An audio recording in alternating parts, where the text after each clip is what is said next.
સ્વાગત છે।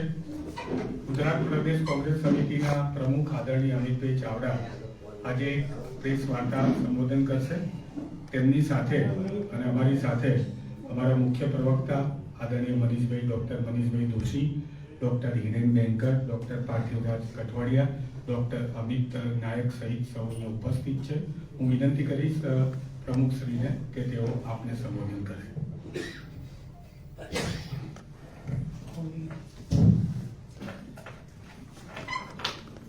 આજની પ્રેસ વાર્તામાં અમારી સાથે ઉપસ્થિત પ્રદેશ કોંગ્રેસ સમિતિના મુખ્ય પ્રવક્તા ડોક્ટર મનીષભાઈ દોશી, સાથી પ્રવક્તા શ્રીઓ હેમાંગભાઈ રાવલ, પાર્થિવરાજસિંહભાઈ, ડોક્ટર અમિત નાયક, હિરેનભાઈ બેંકર, આપ સૌ પત્રકાર મિત્રોનો પ્રેસ વાર્તામાં હાર્દિક સ્વાગત કરીએ છીએ। આ ગાંધીનું ગુજરાત છે અને કોંગ્રેસની જે નીતિ રહી છે કે દરેક હાથને કામ અને એને એના કામના પ્રમાણમાં સપ્રમાણમાં વેતન મળે ને રોજગાર માટે કોઈની સામે હાથ ફેલાવો ના પડે, એનો અધિકાર મળે, એટલા માટે યુપીએ 1 સરકારમાં Mahatma Gandhi national rural employment guarantee act 2005માં આ દેશના સામાન્ય લોકો માટે આપવામાં આવ્યો હતો।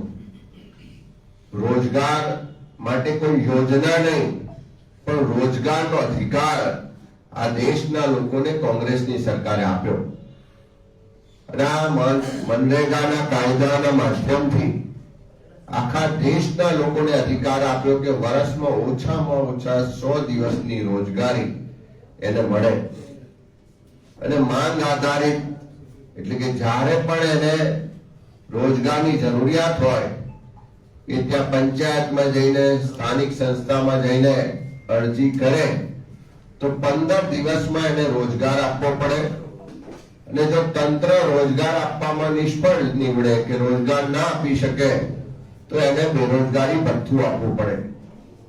રોજગારની સાથે સાથે એ ગ્રામ્ય વિસ્તાર કે ગામડામાં માળખાગત સુવિધાઓ વધે, ગામડામાં રોજગારી વધે અને એના કારણે જે ગામડા તૂટે છે, રોજગારી માટે શહેરો તરફની જે દોડ છે અટકે, એ ઉદ્દેશ સાથે આ મનરેગાનો કાયદો અમલમાં આવ્યો અને એ વિકાસના કામ કયા કરવા, દરેક ગામને શું જરૂરિયાત છે એ નક્કી કરવાનો અધિકાર પણ ત્યાંની ગ્રામ સભા, ગ્રામ પંચાયતોને આપ્યો। એટલે ગામના લોકો નક્કી કરે કે અમારા ગામમાં મનરેગામાં કયા પ્રકારના વિકાસના કામો કરવા છે, કયા પ્રકારની માળખાગત સુવિધાઓ ઊભી કરવી છે, અધિકાર એ કોંગ્રેસની સરકારે ગ્રામ પંચાયત ને ગ્રામ સભાઓને આપેલો। સાથે સાથે એમાં કોઈ કોન્ટ્રાક્ટરો વધારે રસ ના લે કાં તો એનો હિસ્સો વધે નહીં, એના બદલે રોજગાર માટે જે મજદૂરો છે એના પર ફોકસ રાખીને જે રેશિયો નક્કી કર્યો એ પણ 60% લેબર ને 40% મટીરિયલનો રેશિયો નક્કી કર્યો। એટલે વધારે ફોકસ રોજગાર પર આ આખા કાયદામાં આપવામાં આવ્યું અને એટલા જ માટે જ્યારે આખા વિશ્વમાં એની ચર્ચા થાય ત્યારે બધાએ સ્વીકારવું પડે કે આખા વિશ્વમાં રોજગારી આપતો સૌથી મોટો જો કોઈ કાર્યક્રમ હોય તો આ મનરેગાનો કાર્યક્રમ, કાયદો આખા વિશ્વએ સ્વીકાર્યું અને અધિકાર અને માંગ આધારિત આ કાયદો હતો અને એ મનરેગાના કાયદામાં જોગવાઈ પણ હતી કે જે પણ બજેટ ખર્ચ થવાનું એમાં 90% હિસ્સો કેન્દ્ર સરકારનો રહેશે અને 10% હિસ્સો રાજ્ય સરકારનો રહેશે। એટલે કોઈ રાજ્ય સરકારોની આર્થિક સ્થિતિ બરોબર ના હોય અને એના કારણે આ કાયદા હેઠળ રોજગારી ના મળે એવું ના બને, એટલા માટે કેન્દ્ર સરકારે જવાબદારી સ્વીકારીને 90% હિસ્સો કેન્દ્ર સરકારનો રાખ્યો। સાથે સાથે કોઈ સિઝન, કોઈ મહિનો જોયા વગર 12 માસ જ્યારે પણ માંગો ત્યારે રોજગાર આપવો પડે। કોઈ સિઝનની એમાં મર્યાદા નહીં, કોઈ એમાં રોકટોક નહીં કે કોઈ એનામાં એને રોકવા માટેની કોઈ જોગવાઈ નહીં। 12 માસ માંગો ત્યારે રોજગાર મળે અધિકાર આપ્યો હતો। આપણે બધા જાણીએ છીએ કે કોરોનાનો જે કપરો સમય આવ્યો ત્યારે લોકડાઉન ને બાકીની જે પરિસ્થિતિ થઈ એના કારણે લોકોને જીવવું મુશ્કેલ હતું, રોજગાર નતા મળી રહ્યા. ત્યારે કોરોનાનો જે કપરો સમયકાળ હતો એના જે ડેટા બહાર આવ્યા કે વર્ષ 2020-21 ના વર્ષમાં દેશમાં 72 લાખ પરિવારોને 100 દિવસની રોજગારી આ મનરેગાના કાયદા હેઠળ મળી અને અનેક પરિવારો એનું જે સર્વાઈવલ થયું એ આ કાયદાની જોગવાઈને કારણે, એનાથી મળતા રોજગારને કારણે થયું. 2015 ના વર્ષમાં વિશ્વ બેંકે પણ સ્વીકારવું પડ્યું કે આખા વિશ્વમાં સૌથી મોટો રોજગાર આપતો કોઈ કાર્યક્રમ હોય તો આ મનરેગાનો કાર્યક્રમ છે. સાથે સાથે જે એનો અભ્યાસ થયો, જેના આંકડાઓ બહાર આવ્યા કે આ દેશમાં મનરેગાના કાયદાને કારણે જે રોજગારી ગ્રામ્ય વિસ્તારમાં મળી એના કારણે 14% જેટલી આવકો એ પરિવારોની વધી અને એના કારણે 26% જેટલા લોકો ગરીબી રેખામાંથી બહાર આવ્યા. એટલે એમ કહી શકાય કે આખા દેશના લોકોને ગરીબી રેખામાંથી બહાર લાવવા માટેનો પણ આ ઐતિહાસિક કાયદા હેઠળ કાર્યક્રમ ચાલ્યો અને એનો ખૂબ મોટો લાભ આ દેશના ગ્રામીણ વિસ્તારના, ખાસ કરીને જે ભૂમિહીન ખેત મજૂરો હતા, જે મહિલાઓ છે, જે એસસી, એસટી, ઓબીસી વર્ગના ગરીબ લોકો છે, એવા લોકોએ વધારેમાં વધારે આ કાયદા હેઠળ લાભ મેળવ્યો અને ગરીબી રેખામાંથી બહાર આવ્યા. અને બીજી બાજુ ભારતીય જનતા પાર્ટીનું શાસન 2014 થી આવ્યું. ભાષણો તો કરવામાં આવ્યા કે દર વર્ષે 2 કરોડ યુવાનોને રોજગાર આપીશું. એની શું પરિસ્થિતિ છે આપણે બધા જ જાણીએ છીએ. રોજગાર તો ના હતો, પણ જે કોંગ્રેસની સરકારે ગ્રામીણ વિસ્તારના લોકોને રોજગારનો અધિકાર આપ્યો હતો, કાયદાકીય અધિકાર આપ્યો હતો, એ અધિકાર છીનવવાનો પ્રયત્ન થઈ રહ્યો છે. એ કાયદાને ડાયલ્યુટ કરીને યોજનામાં કન્વર્ટ કરવાનો પ્રયત્ન થઈ રહ્યો છે અને એના જ કારણે જે પરિસ્થિતિનું નિર્માણ થવાનું છે, ખૂબ ગંભીર પરિસ્થિતિ થવાની છે.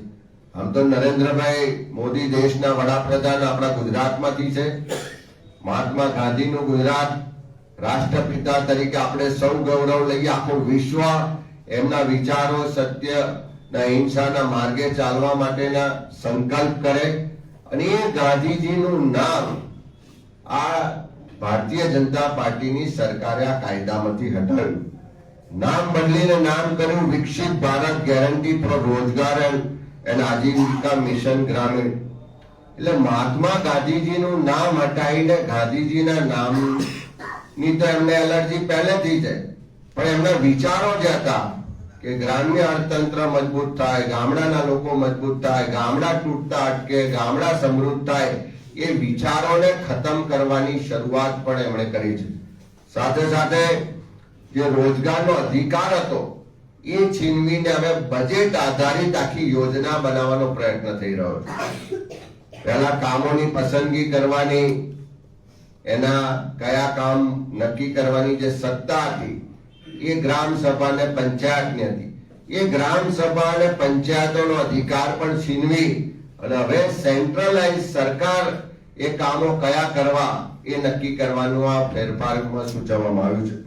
સાથે સાથે જે 90-10 નો રેશિયો હતો, એટલે કે બજેટમાં 90% રકમ કેન્દ્ર સરકારની, 10% રકમ રાજ્ય સરકારની, એમાં પણ ફેરફાર કરીને હવે કેન્દ્ર સરકાર ફક્ત 60% આપશે અને 40%નો હિસ્સો રાજ્ય સરકારોએ ભોગવવો પડશે.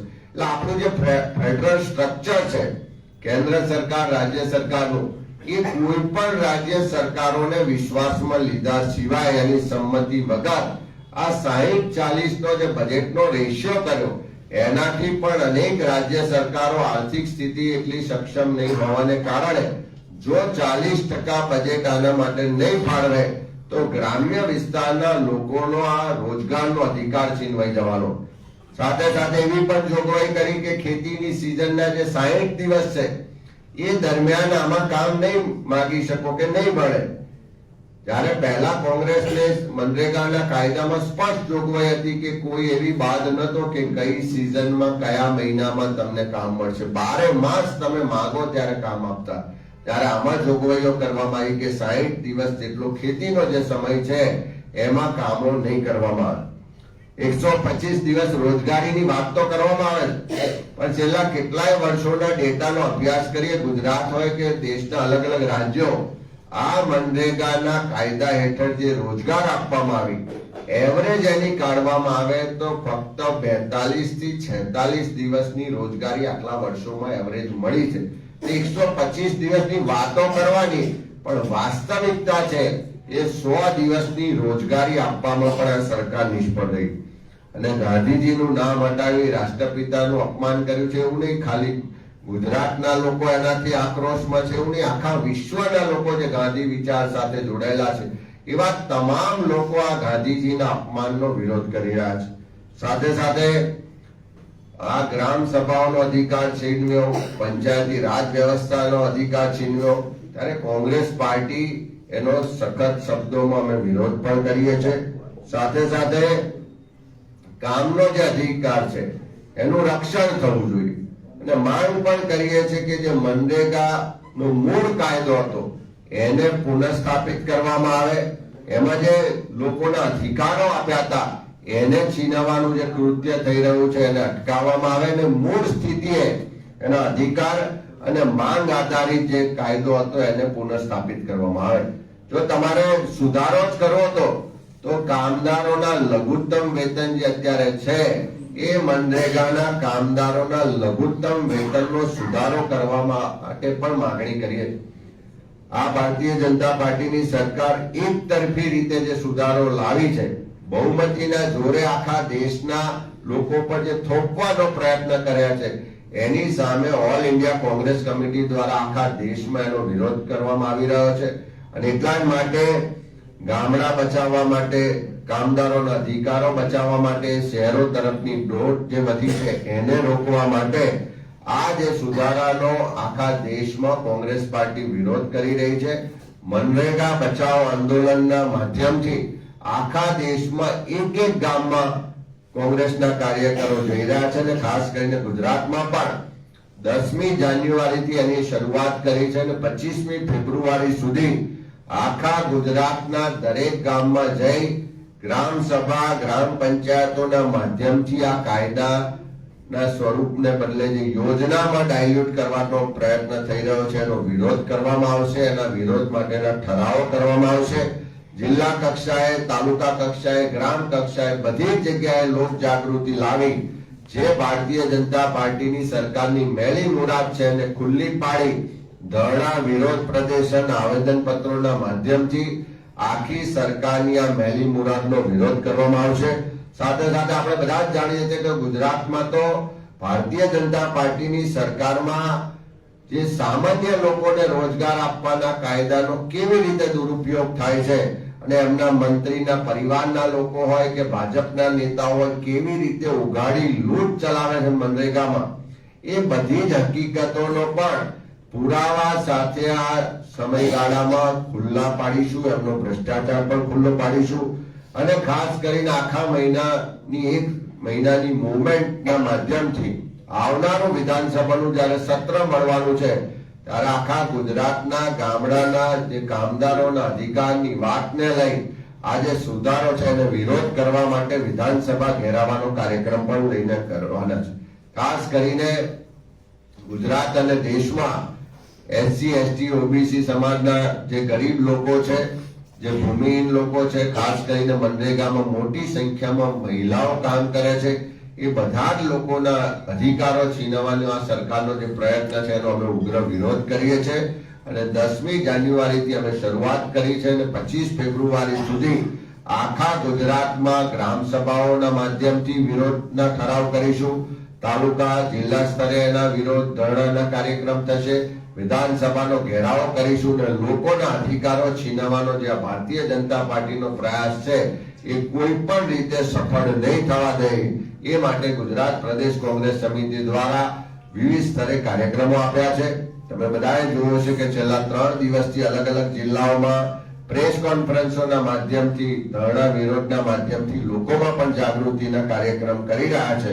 આવનારા દિવસોમાં વધારે એગ્રેસિવ રીતે લોકોની વચ્ચે જઈ અને આ સરકારની મેલી મુરાદ છે એનો વિરોધ કરવામાં આવશે અને ફરીથી મનરેગાને એના મૂળ સ્વરૂપે પુનઃસ્થાપિત થાય એ માંગ સાથે આંદોલન કરવામાં આવશે.